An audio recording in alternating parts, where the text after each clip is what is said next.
Good morning, everybody, and welcome to our Lessons in AI event, to those in the room and those joining us on the webinar.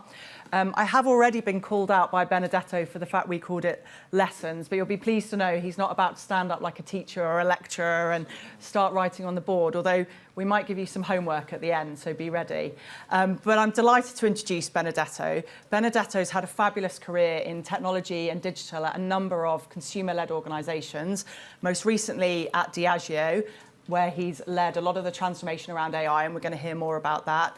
Another brand I love that Benedetto's worked at is Avon, and of course you started your career at Procter & Gamble, which is known by many in the industry for being a fabulous foundation in terms of data and analytics, even before everyone was talking about AI. So welcome, Benedetto. Thank you for joining us. Thank you, Linda. Thanks for inviting me. So I've got some questions for Benedetto, and then we will throw it out to our audience, both sitting here with me today and also on the webinar. But Benedetto, let's start with, people are thinking about how to use AI for business transformation.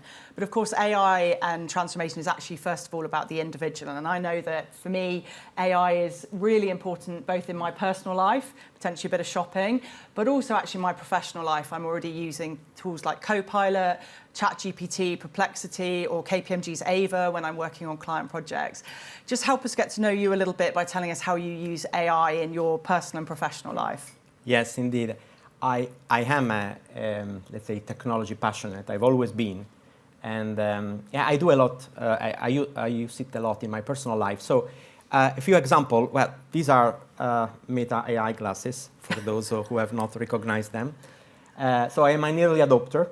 And one of the best way I use it, and actually the reason why I bought it, is because I was at an art gallery. And I don't like to go with guides, simply because I don't like to follow, the path, and I want to enjoy art as much as I want. And so I said to my son, you know what, would be great if I could have an LLM in my glasses. And then he said, Dad, you can buy it. It's called Meta AI glasses. And it's fantastic. So you are in front of a piece of art, and you just say, I think they are switched off. Yes, otherwise I will get a reply. Look, what do you see? And you would have the entire description of the piece of art that is in front of you. Wow. So that's really nice. But one episode I'd like to share about using it for personal life. Anybody in the room is a scuba diver? 1, 2. So as a scuba diver, you know very well that you shouldn't fly after diving, right? Easy. So I was in Sicily this year, and I had my daily diving. And in the evening, we decided with my wife to explore a place nearby. I was in Sicily, and the characteristic of Sicily is that you have very, very high hills. You cannot call it mountain, just on the coast. So we pick a very tiny village where we're going to enjoy the evening, and we start driving, and the car goes up and up and up. And at some point I start to feel uncomfortable, right? Something was, and I said, oh shoot. I mean, it's like, I'm not flying, but how high am I driving, right? I have no clue. So I park the car, I take my mobile, I open an LLM, and I say, I've been diving this morning for 50 minutes at 15 meters deep. I exited the water at 12 p.m. Now, what is the maximum height I can be? And the answer was, considering all your parameters, you shouldn't go above 800 meters.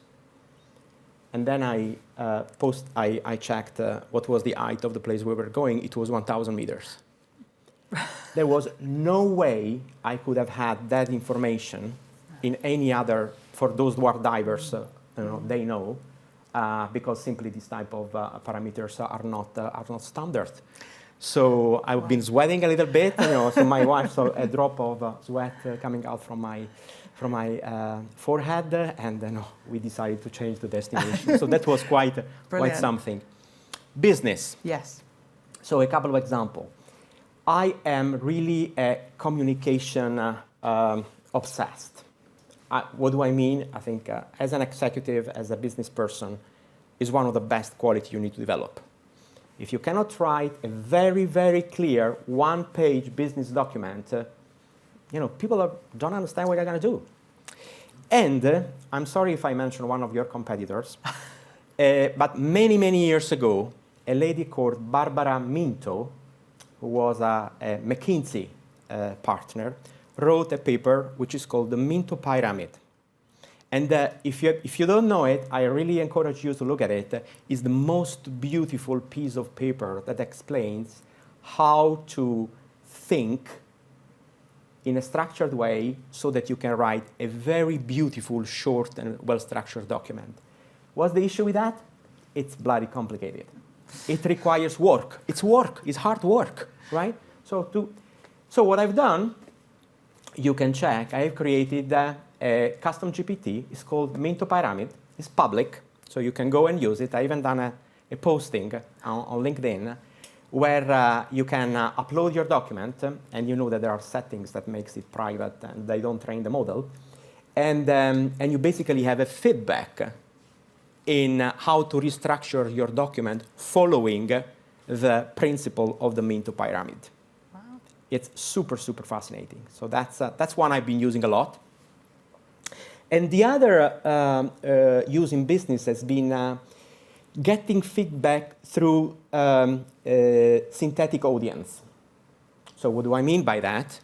If you have to make a presentation, or a meeting, or write a document, or whatever, and you want to be challenged, you do it in a way that you create the synthetic audience that simulates the people you are meeting. And therefore, the type of challenge that you get are very much, between quote, real in that situation. And I found it super powerful. Wow, some fantastic examples there. I can see people writing those down, but we'll make sure we share those as well, Benedetto.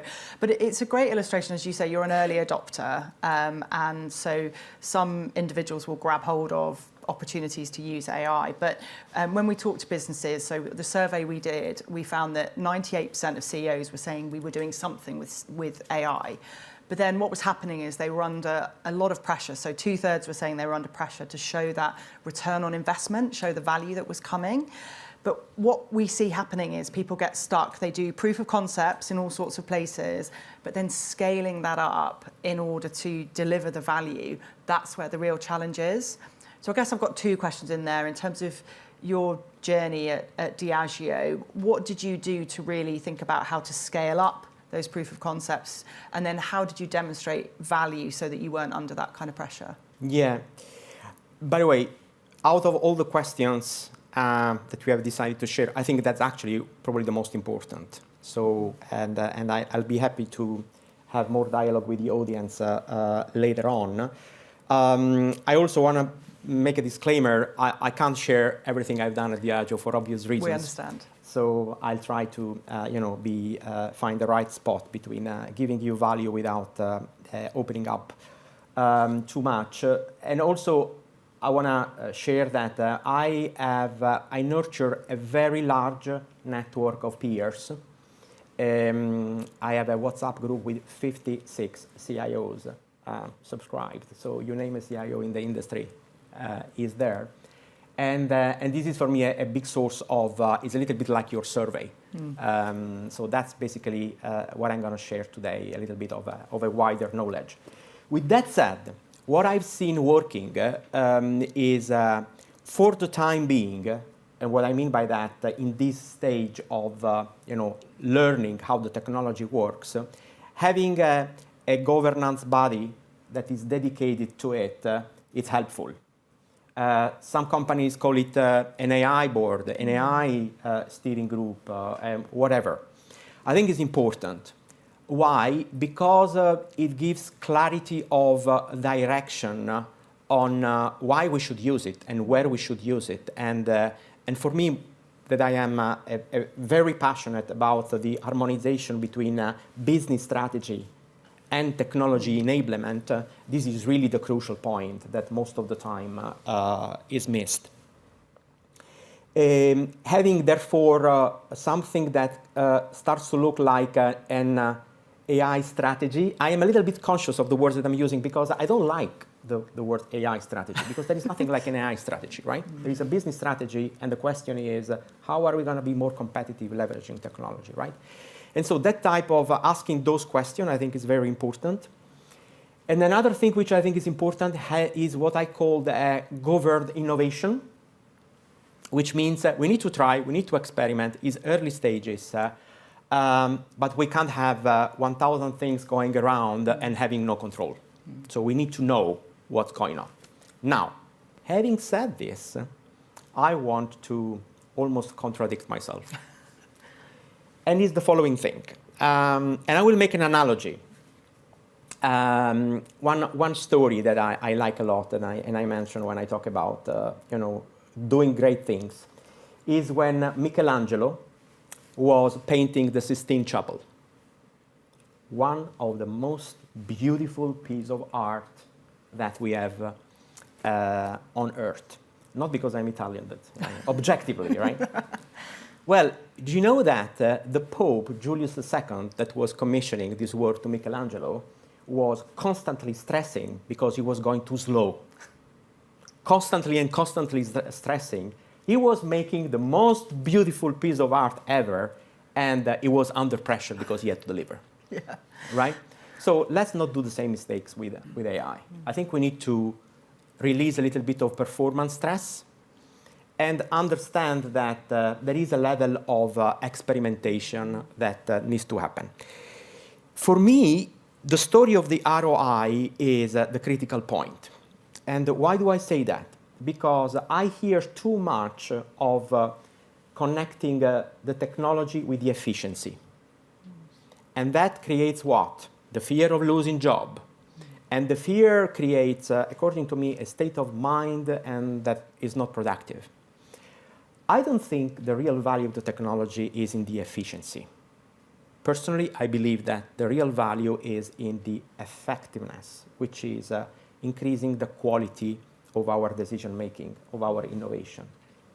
I think we have something that is helping us to think better, i.e., to resolve problems that we have not been able to resolve before.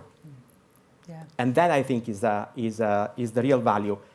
For me, the beacon of this way of thinking is Demis Hassabis.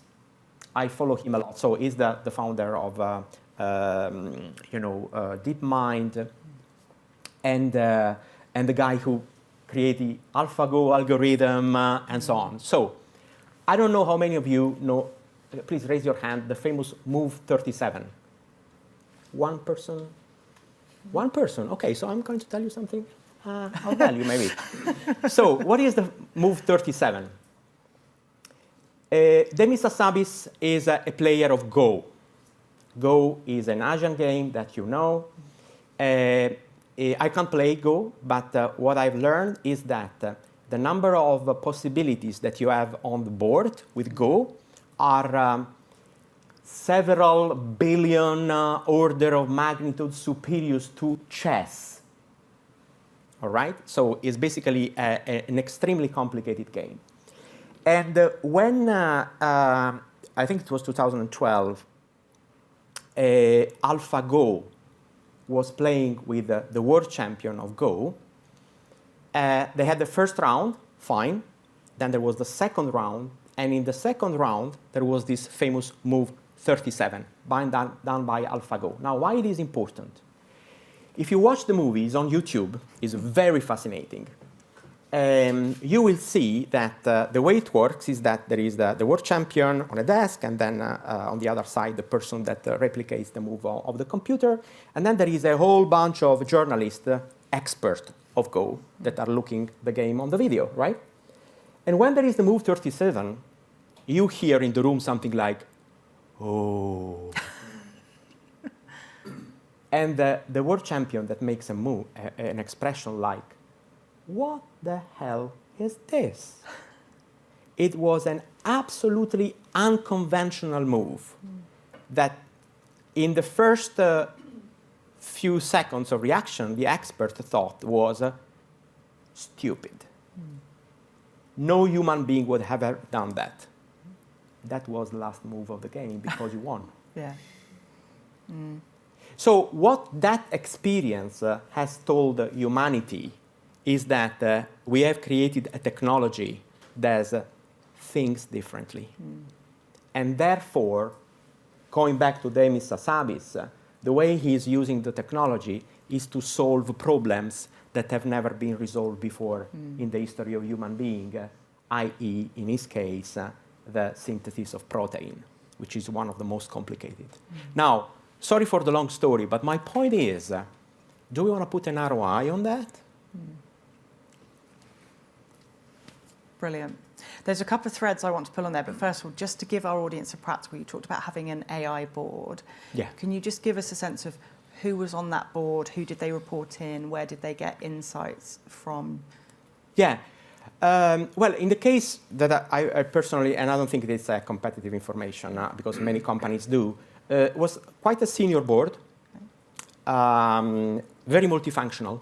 Okay. I love multifunctional teams, especially when we talk about technology and technology representation is a minority, because I think that's the way it should be, right? Because everybody needs to be expert. But then, let's say, there were a very important connection with the first line of people that were doing the experimentation, so that we could, let's say, govern what was going on. And what we discovered that there was an incredible amount of work in innovation that was going on, and we didn't have, I don't want to say control because I don't like the word control, but at least visibility. And therefore, probably, we were not effective in managing all this innovation. So a lot of enthusiasm. Yeah, that's really helpful, though, in terms of it was bringing that senior decision makers who could take a view on value with those that were in the front line, really getting stuck in. And the multifunction, of course, which I don't think all organisations are necessarily thinking in the way that you are. So that's good. And then one of the other themes you were just talking about was some of the speed with AI. And so I just wanted to move us on to the kind of idea of like failing fast. Businesses talk about this and all the time as to we should have a go at things. And actually AI, one of the use cases is that it can test things more quickly. Yeah. I guess with that spirit in mind, again, only what you're comfortable with, but are there some things that you tried that didn't work, some lessons that people could take away from your experience? Yeah, for sure, I got a lot of lessons. So and I'm happy to share. I usually like more to share mistakes between quotes than successes, because that is what I believe we learn more. So the first biggest mistake was when I will use the word, I pushed a little bit the envelope on adopting the AI summary in Zoom. So in Diageo we use Zoom as a communication platform, and I think they were one of the first to introduce the AI summary, which I found fantastic because I am an enthusiast. And so we switched it on.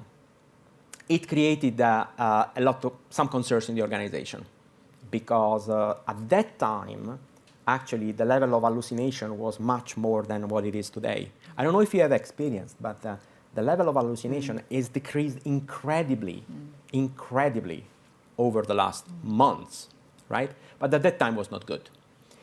So what we did is that I stopped the pilot, so I switched it off.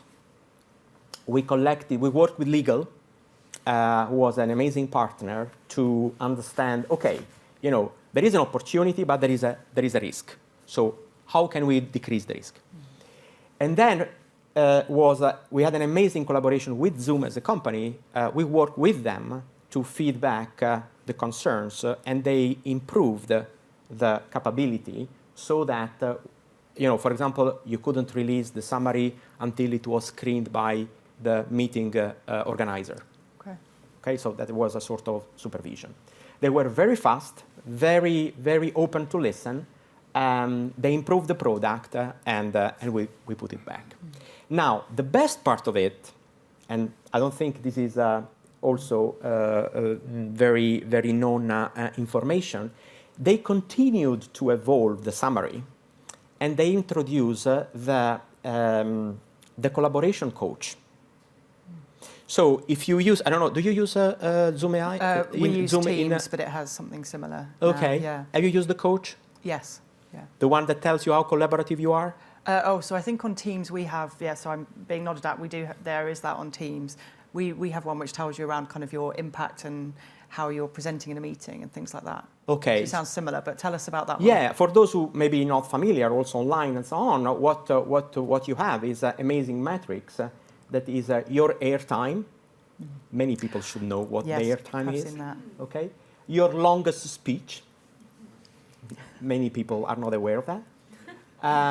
Then there is another thing, your listening skills. It measures how much seconds do you leave blank after someone finished talking before you intervene, which is a very, very mature sign of were you really listening to me or you were just waiting to make your point.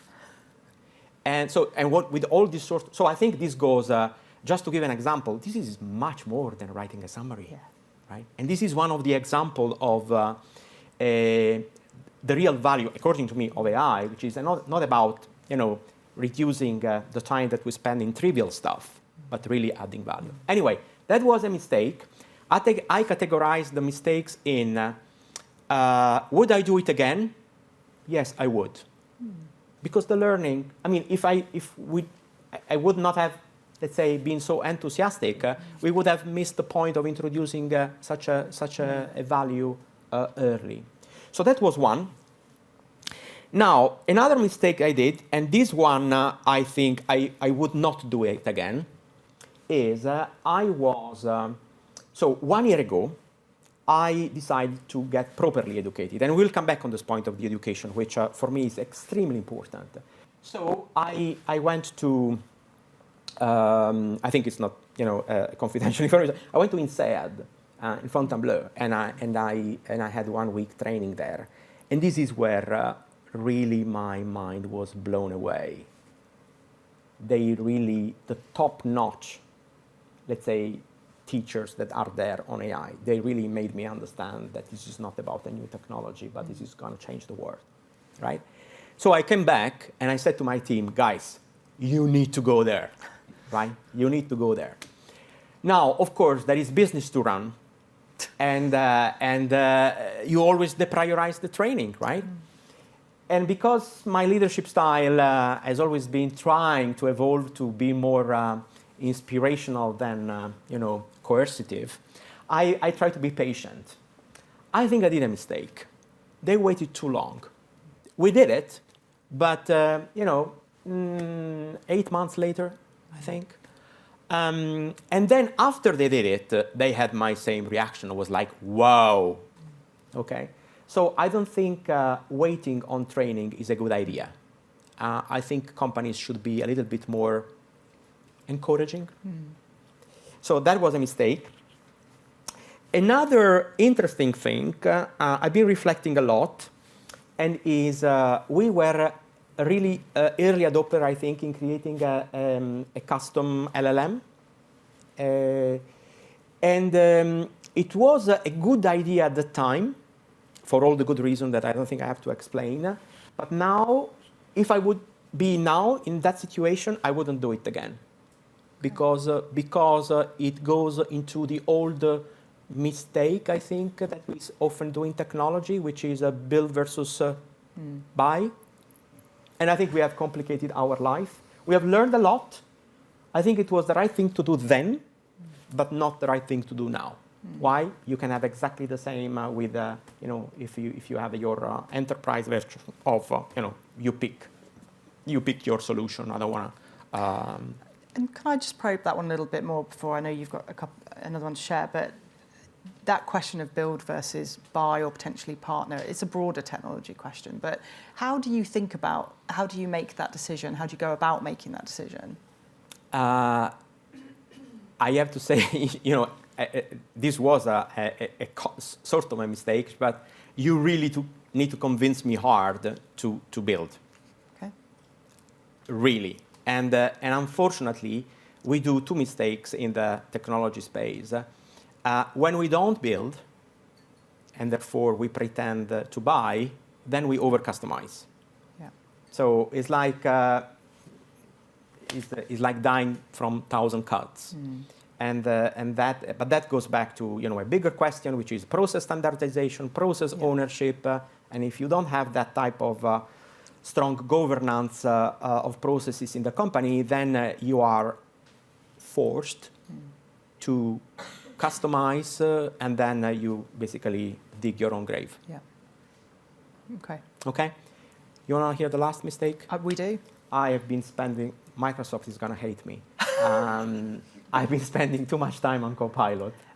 I was like, no, because I think it's too much skewed towards productivity. And fine, you can. First of all, you're never going to quantify it, and that's not really where I would put my money. It's not about productivity. It's about quality of decision, solving problems. And do you mean personally too much on Copilot, or like thinking about how the organisation uses it?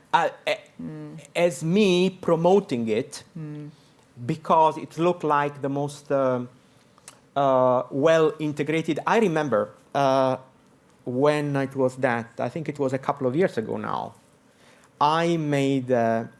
We had a big meeting in India where we have a very big organization, and Copilot just started. Was just available, and we got a few hundred licenses between quotes for free, really for free, by Microsoft. And I made the demo to the organization back then. It was a standing ovation, because being able to talk with PowerPoint and having a slide created 2 years ago, it was like, oh my God. Yeah, but it's a little bit of, is a cheap, oh my God. It's like then and then what? So I was personally amused a lot by this, and I started to use it. But then I didn't find a real value. Microsoft is going to kill me. Yeah. But there's something in there about understanding what the different AI tools are for and using them in the right way. So they can be fantastic. There can be an over-reliance on them for perhaps not quite the right role.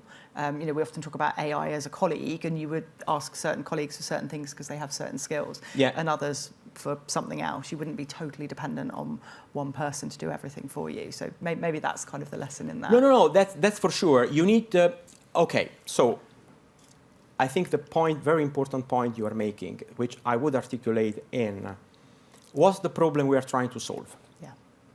And that is for me the mistake. The way to articulate the mistake is there is Copilot. How am I going to use it? Yes. Wrong. What's the problem I want to solve? What's the right way to do it? And that, I think, is really the learning. Brilliant. That's really helpful. And I suppose maybe we can get on to a few more of the example use cases and things that you did at Diageo. And I love Diageo, and I love the way that Diageo is always ahead on trends. And normally when I say that, I'm thinking about pink gin, where Diageo is ahead, or tequila, where Diageo is ahead. But with that kind of AI lens, thinking about using it for looking at, say, consumer trends, looking at use of agents. What kind of things have you used it for to really push the boundaries? Yeah, so I have posted a few things on LinkedIn, so you find these things are public, but I'm not expecting you to read everything I write on LinkedIn, so I'll emphasize, and you can look more details. So one of the things that I think really worked well is when agentic started to came out, we thought, and I should maybe explain what that we means. It was really a bottom-up innovation, and that was something I was really, really proud of. Which was like, in talking with my team, at some point, a guy came and say, "Hey, Benedetto, why don't we do this?" And I thought it was an amazingly good idea. And the idea was to create an agent that helps employees, not IT people, everybody in the company, to create agent. Okay. And they called it DANI, which is Diageo Augmented New Innovation, something like that. Okay. And it got a lot of traction because the thing is, the idea behind is how do we democratize this? How do we make it accessible to everybody? You don't want this powerful technology to be limited only to technical people. It's exactly the opposite.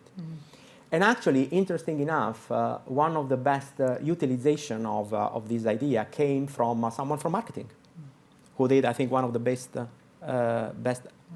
and most successful agent on his own because Danny was helping him. So that was very good. Brilliant. And another thing which I've posted, and this has a very human connotation, which for me is important, is the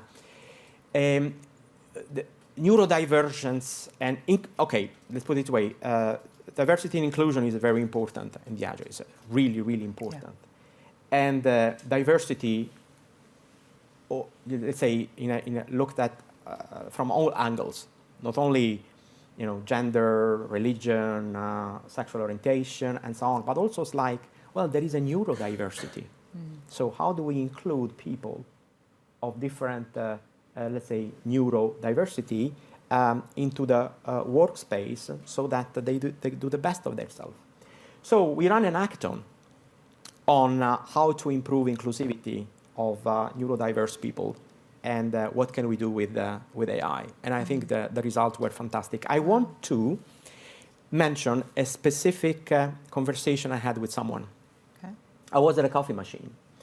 And this is not related to the specific neurodivergence hackathon, but actually is related to our private LLM. And this person came to me and said, "Oh, Benedetto, I really need to thank you." Okay, yeah, you're welcome. For what? And he said, "Well, the AI that we have in the company really changed my life." All right, tell me more. And he said, "Well, I have to confess you, I am dyslexic. And at this time of the year, when we have to write our performance review, for me is a traumatic time. Because I cannot, it takes me ages to write, what have I done during the year so that I have the conversation with my manager. And for me, it's like when, June comes, it's like, oh my God. And now my life has changed. I put my very wrong and completely, dysfunctional sentences in the LLM, and I have a beautiful document that says all I've done. Tell me the ROI of this. I was just thinking that your point, that's not about efficiency. That's a huge enabler to that individual, isn't it? Should, and then of course, he said, listen, the last person you should thank me is me because I have not done it, I have not built it, maybe you should thank A, B, C, D, and so on. So, but I think it was really, really amazing. Lovely. And then we ran an whole hackathon, and it was really beautiful. I'd like to share more broader use cases that I've seen in the industry.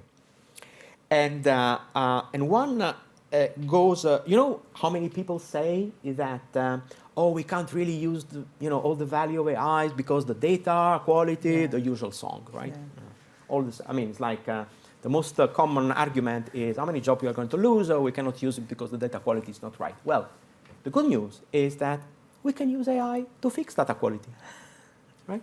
So one of the most interesting, let's say, utilization is to use agentic to improve, I'm going to use a technical word, the ETLs. So the way we load data and we create quality data in the data lake, data warehouse, and so on.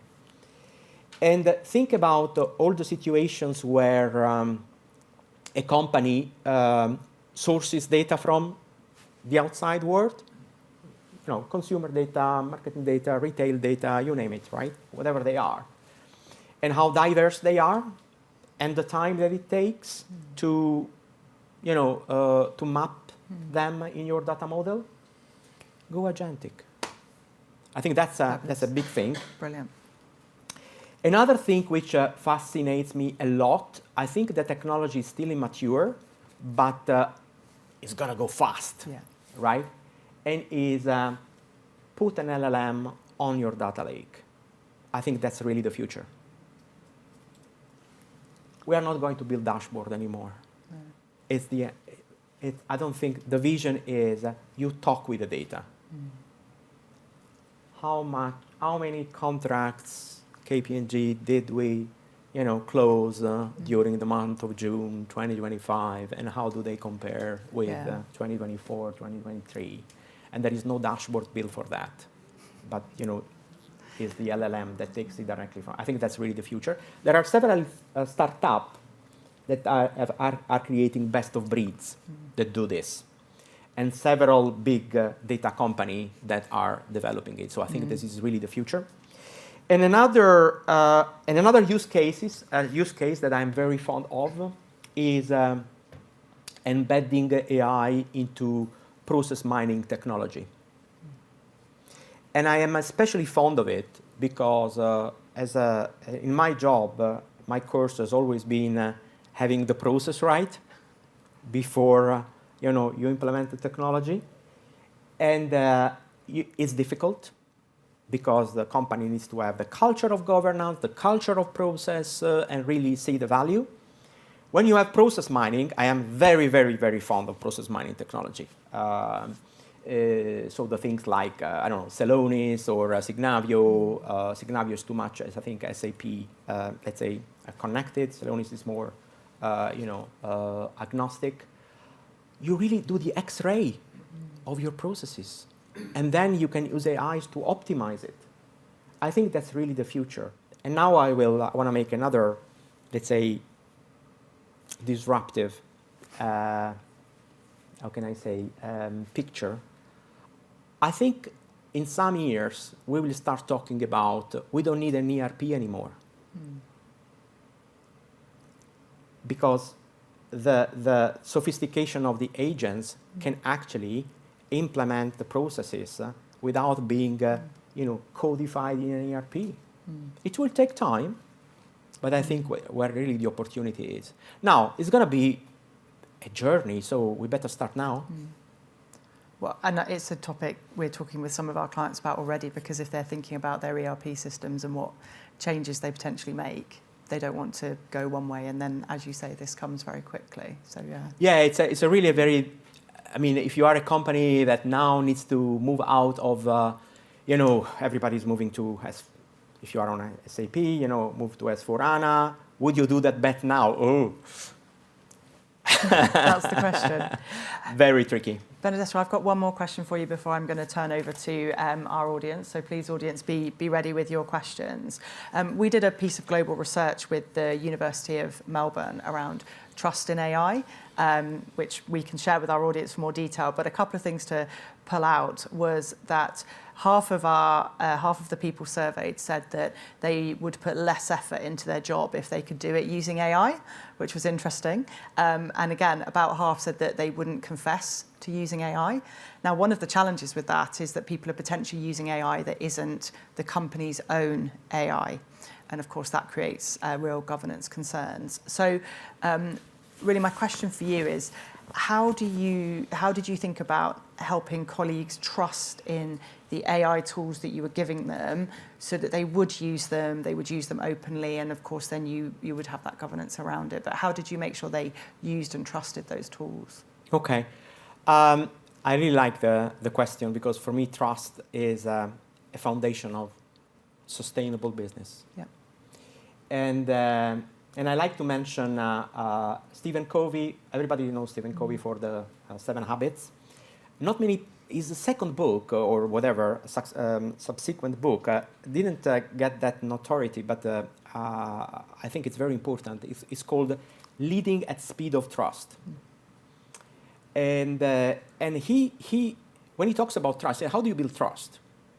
Very simple way. He said, you need to be competent, and you need to be a role model, which means you need to do what you say you're going to do.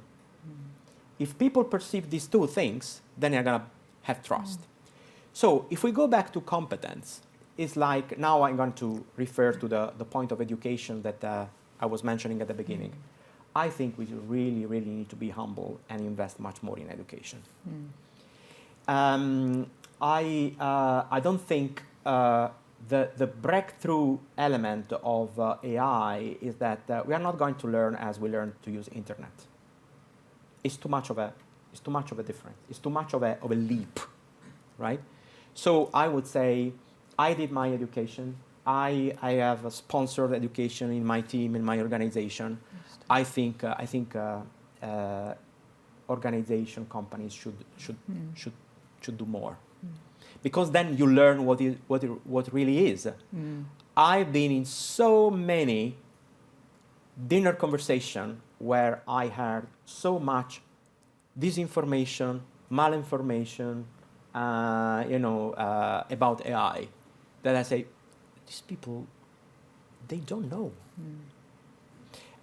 I will mention another book, which is just now off the press. It's called A World Without Truth.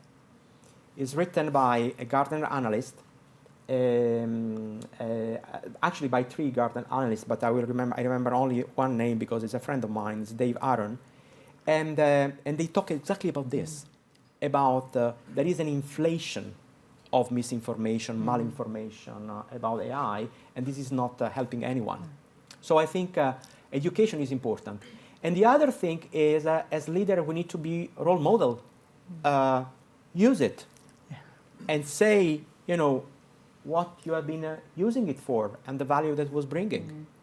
And I think this will, it's a way to create trust. Yeah, I mean, I love both of those. I think, again, even before AI, things like when we were all using Teams and Zoom, just that using it, helping other people using it, that's how you got the adoption, so it's similar. And actually, in terms of educating people as well as the benefit of using the AI tools, actually, it's a great part of an employee value proposition. People love to learn. Yeah. So actually providing that kind of training is hugely valuable in many other ways. Benedetto, thank you very much for that so far. For those who are on the webinar, you should have a QR code on your screen, which if you use that, then you can send us some questions, which will appear in front of me. Whilst people warm up in that, for those in the room, would anybody like to pose a question to Benedetto? And if you can just say your name, which organisation you're from, and broadly your role, and then share your question. Brilliant. And we have got a roving mic. We will just use it so that those on the webinar can hear you as well. Thank you. Benedetto, thank you. That was really interesting. I'm Mark Hagan. I'm Director of IT and Digital Innovation at Roadchef. We're relatively new to AI. Linda, you touched on this point already, but if I can go back to the Microsoft conversation that you were mentioning earlier, I completely agree with you. And I think it's really interesting that we've got some tools that we think of as pure play AI that really are just using AI in another concept. So for me, Copilot is a productivity tool that uses AI. It's a bit like the grandchild of Clippy. It's just doing things a bit more in a bit of a clever way we did in the past. And that leads me to a place of thinking we'll have multiple AI tools and multiple LLMs to do different things. So we'll have some embedded technology in something like Copilot, and we'll be using other solutions that will, in the same way, have their own AI.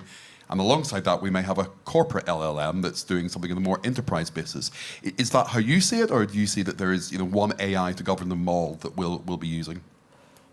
Oh, a disclaimer. I'm not a futurist,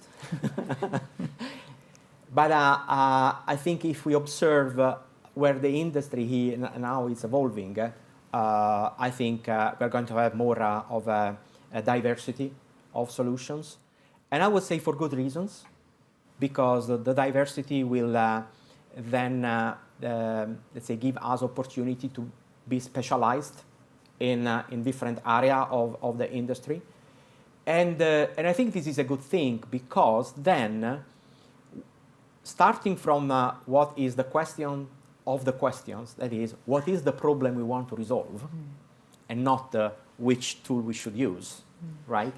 Then do the reverse engineering, and therefore, this is the way to resolve the problem. And for me, business problems or organization problems are always a combination of, competency, people, processes, data, and there is an element of technology that needs to be harmonized.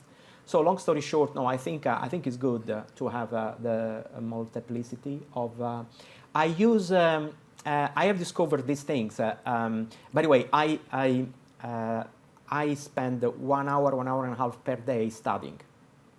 Now that I left my executive job, it's a luxury that I don't want to lose, and I think it's a competitive advantage. And I have discovered this solution which is called ChatHub. You can try it. You basically can create different windows on your screen, and you set up each window with a different LLM, and that you pick, and then you can ask. You could put your prompt, and you see how the questions are different. It's super fascinating, and I found profound differences. I will tell you the most fun one. I think I read an article about.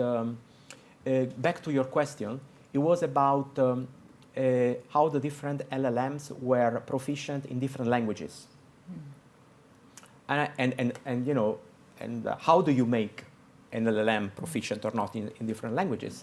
And then I pushed the question further, and in Italy, almost every city has a different dialect.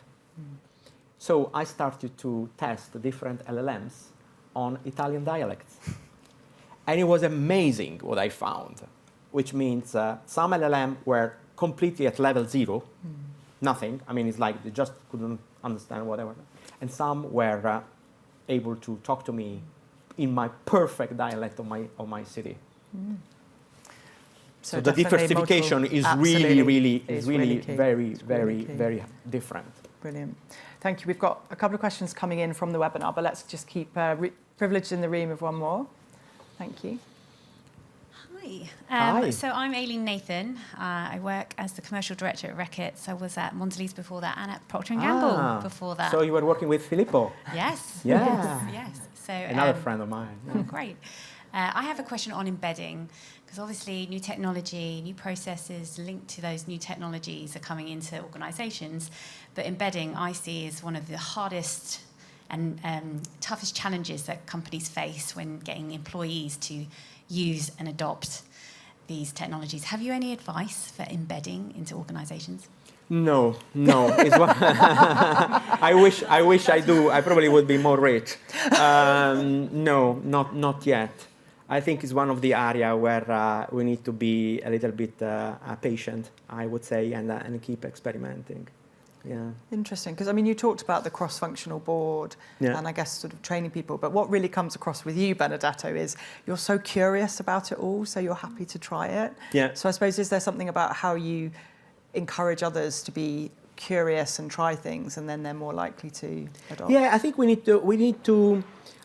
If we push too much the story of, we need to have the answers quickly, we can make a big mistake. I tell you, on this point, I had a very, so I don't have an answer in terms of how do you do it, but I can offer a way of thinking, a framework. And it's not mine. I've been really fascinated. I'm reading now, I devour books. And now I'm reading a book by Andrew Grove, the famous CEO of Intel. The title is Only the Paranoid Survive. And I never thought about this. That's why I'm not Andrew Grove. And what he says is that when you look backwards to the history, and you look at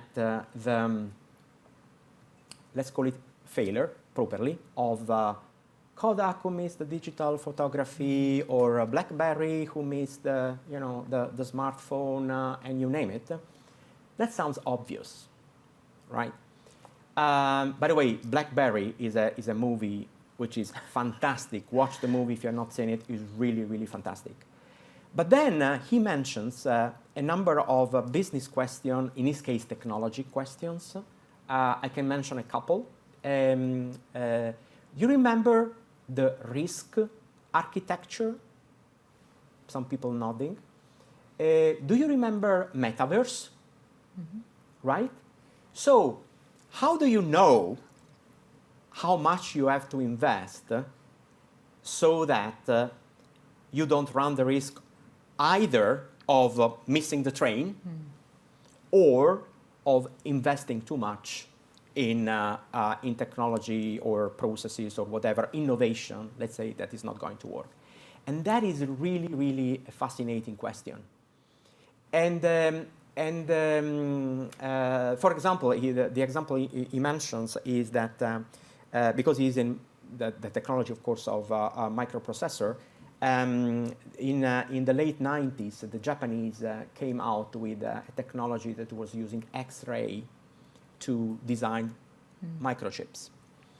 And the Americans thought that the world was going to change, and the Japanese were going to take over completely because they were starting to master this X-ray technology. He decided not to invest it. And he won the race, right? Now, what did he use it? He says, I don't have the answer to this question, but I can tell you, you have to be paranoid about being curious and ask the right questions. You need to listen to the weak signals. You need to listen to the people in the organization that are really, really working and using stuff. But in the end of the day, you need to use your gut feel. And I think it is what an entrepreneur does. So still, I think the jury is out on you. Brilliant. Thank you. I can see I'm getting a message. We haven't got a long time left, and we've got a few questions come in on the webinar. So let's see if we can whiz through a few of them, Benedetto. There's a question here around the kind of regulatory aspects of AI, which obviously comes from different jurisdictions as well. But what are your thoughts on regulation on AI, and how did you manage that at Diageo? Thoughts on regulations on AI and how did you manage it? Well, I think the regulations are still shaping up, right? I think we are, it's almost a parallel journey, which is business, organization, academics are doing their work, and the regulation are starting to let's say, to shape. So I think we need to be very, very close. I didn't mention this yet, but actually one of the strongest, let's say, player and most important player in Diageo during when I was there was actually legal, and they were amazing partners, and we really, were working very close together because they gave really the thermometer of what's going on and how much risk we should take, which is usually low tolerance,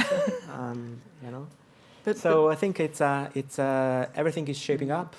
But that's great to hear, actually, because I think, again, we see organisations who say, well, let's do it over here and then we'll tell the risk and legal teams later because we don't want them to interfere. But actually, by pulling them right in, partnering right from the start, you could do the innovation. That's the best thing to do. And the other, now you gave the other example. I have heard so many peers that said, because of this, we do nothing. I've heard so many peers saying, I have been told explicitly by my CEO, don't touch AI. Okay? Yeah, probably don't buy shares in those companies. Yeah, I mean, all right. I wouldn't. No. Benedetto, one of our audience wants to challenge you a little bit on this kind of buy or build. So you said you alluded to you avoiding building wherever possible. Where would you build? Okay. It's a very good question. So I think what it makes sense to build is when a company looks at their business capabilities.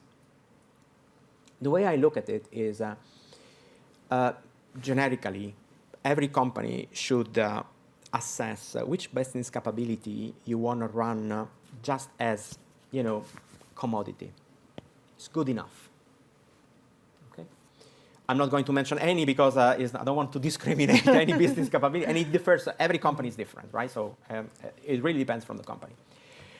In these cases, you never buy, Sorry, you never build. You just buy. You go with the flow, the most standard possible. Then I think there is another category of business capabilities that where do you wanna lead, and shouldn't be very many the business capability where you want to lead. I would question that you can still lead buying, right? And then, as a company, you need to decide what is your unique competitive advantage where you want to absolutely beat competition. And that would be the only space where I would say I would build. But it's a very, very important strategic choice, and is not the choice of the next quarter or the next financial year. It's really how do you want to be competitive in the next 5, 10 years, whatever. That I would allow a little bit of, I would allow the build. Yes, yes, Just a little bit of build. Yes. Well, and I really like that kind of sentiment around that, where do you need to just deliver and where do you look to compete? There's James Quincy, the CEO of Coca-Cola, he said something on a stage back in June that I liked. He was talking about Gen AI, but he said, the question is not what can it do, but what can it do differently for us? And that kind of mindset of sometimes this is just something enabling our business, other times it's really enabling us to compete and differentiate, I think is something you're really pulling through. Yeah. The most simple way of describing this, I think it's Michael Potter, who says it. At the end of the day, what's your company? What is your company after? Are you after innovation? Are you after efficiency? So do you want to be known because you make absolutely the best product? It's like a la Apple. Do you want to know because you are absolutely the cheapest, a la Walmart? Or do you want to be known because you provide the best customer service, the Four Seasons Hotel? That's I think, I've seen most of the time companies struggle with that. They say, no, we want to be the cheapest, the most innovative, the best. Yes, You're going to die. Or given you were at Diageo, I feel I need to talk about the most beautiful whiskey and Baileys, which I love a lot. But we do the most. I still keep saying drinks. We have the best liquid. Absolutely. For sure. We've only got a few minutes. Actually, the last question is very similar to the question I was going to finish on with you, Benedetto. Which, for our audience, what's the kind of tips they've said? What tips would you give leaders who are trying to secure AI investment to help get alignment from decision makers? And we were going to finish with what would be your top tips for our audience to take away in order to go on their AI journey or progress their AI journey more quickly. It's very interesting, this question, because when I this question, embeds all the struggle of the investment battle that there is in companies when it comes to technology.